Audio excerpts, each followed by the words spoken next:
Hello and welcome. Now, we've been tracking this story for days. The arrest, the death, the alleged cover-up. Now, Kenyan President Ruto has finally said it out loud. Albert Ojwang died at the hands of the police. A massive admission, and one that has only added fuel to a nation already on edge.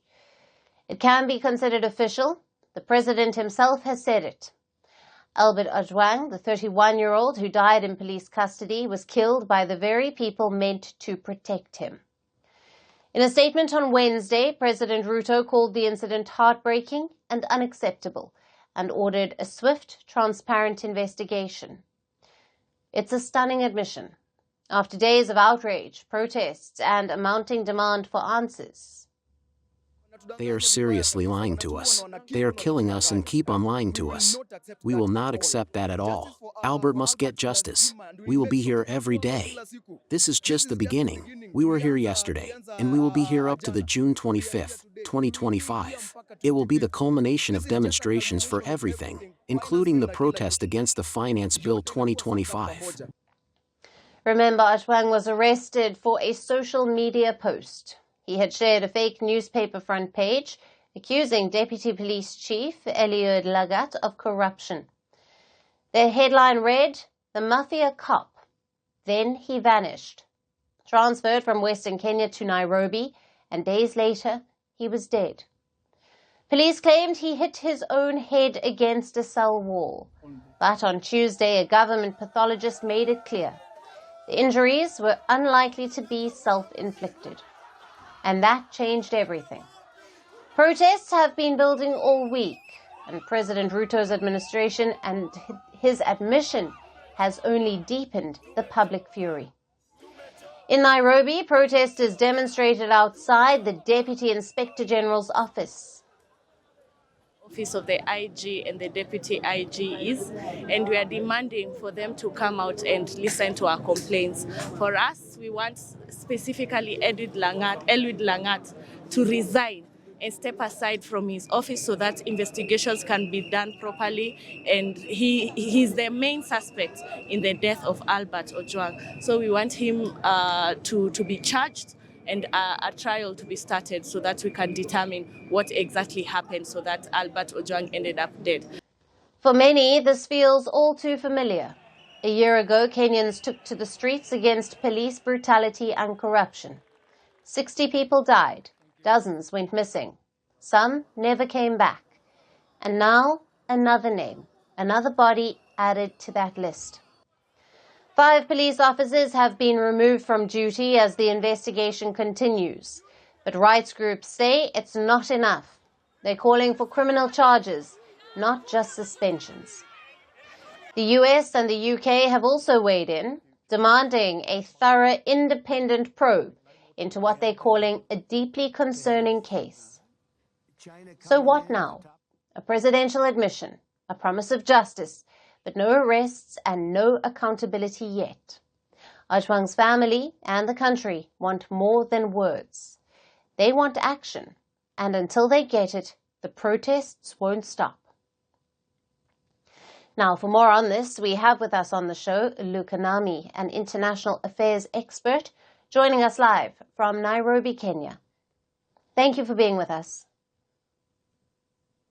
Yes, thank you, Alyson. And it's good to see you today.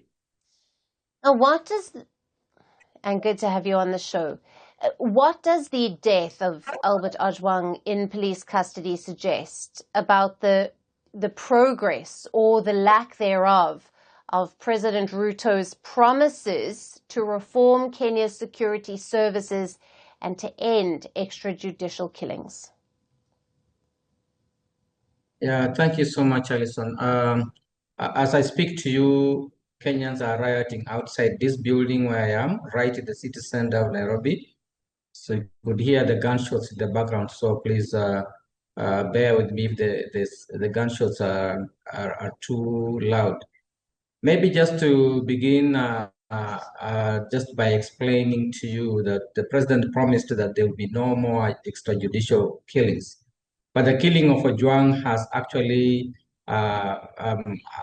proved the president wrong, that he has made empty promises which his government is unable to keep.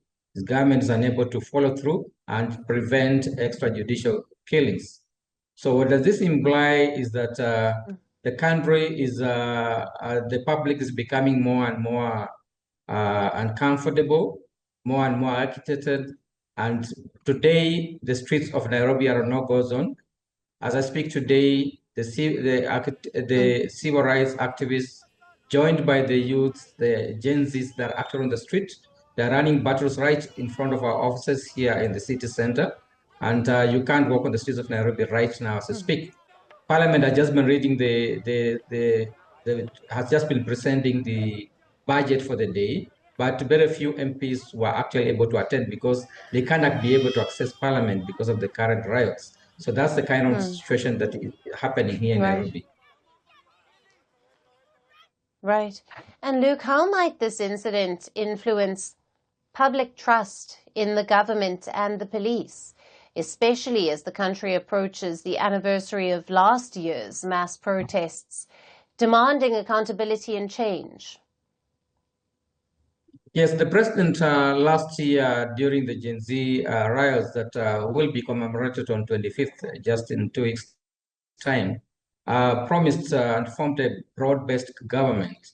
He promised that this kind of killings will not be happen again. But the trust following the killing of Ojwang in the hands of the police and the admission by the president himself that he was killed in the hands of the police has actually diminished those hopes of ever doing away with the extrajudicial killings. So this is likely has influenced public trust. There is no more public trust in government. As you can see, witness what's happening in Nairobi today. We're not so sure if these riots are actually taking place in other parts of the country, but this may just be the beginning of more unrest in the streets of Nairobi and most of the parts of Western Kenya, where the deceased hailed from, in the coming 2 weeks. Because at the moment, as we speak, the public is demanding the resignation of the police boss, but he has not resigned. Lagat has not resigned. The people who are actually found to have culpable have actually also not resigned. So that's exactly what's happening at the moment. There's lack of public trust, and this may just cause more chaos as the Kenyans wait for the commemoration of the 25th anniversary of the first rise that actually led to more than 100 people dead in Nairobi. Yes. And Luke, what are the possible political and legal implications for President Ruto and his administration following his acknowledgement that the blogger had died at the hands of the police, contrary to the earlier official statements? Yes, I'll begin maybe with the legal. The legal side of it is that the matter is in court. The matter is actually in both houses of parliament, the Senate and the National Assembly. And the matter has been discussed since yesterday and even today, with the Minister for Internal Security, Kipchumba Murkomen, being grilled by both houses of parliament. So the legal side is that the civil rights activists are moving to court to demand justice for Ojwang. And the case may just be in court, and the policemen who are involved will actually have already, some of them have been stripped of their work. They're not reporting to work.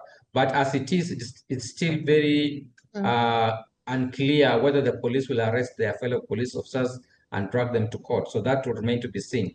So the legal battle is already on. Politically, it is going to be very, very difficult for President Ruto to reclaim his lost ground supporters.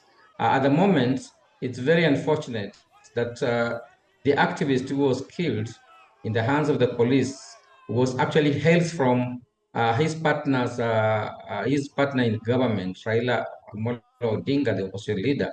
He hails from his backyard. And you can see that most of the MPs, the politicians from that backyard, have condemned the police action and are demanding answers.